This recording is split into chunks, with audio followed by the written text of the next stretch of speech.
Syederalun tercatat 26 pelajar MTSS Tengkuci di Dayah Tiro PD pada Rabu 24 Juli 2024 pukul 8:17 waktu Indonesia bagian Barat mengalami keracunan massal.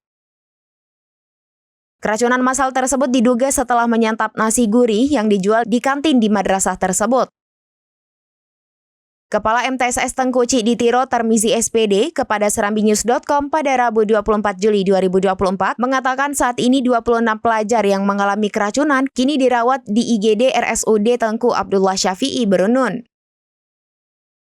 Ia menyebutkan 26 pelajar tumbang setelah menyantap nasi gurih yang dijual di kantin madrasah. Menurutnya, gejala awal pelajar keracunan diawali pusing-pusing hingga korban muntah-muntah dan lemas. Kepala MTSS Tengkuci di Tiro juga mengatakan awalnya hanya 2 orang sehingga sempat dirawat di puskesmas. Namun beberapa saat jumlah pelajar keracunan bertambah sehingga harus diboyong ke RSUD Tengku Abdullah Syafi'i Berunun.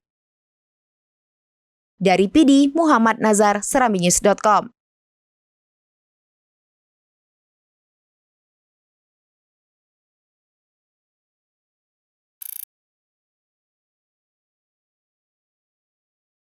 Download Tribun X sekarang, menghadirkan lokal menjadi Indonesia.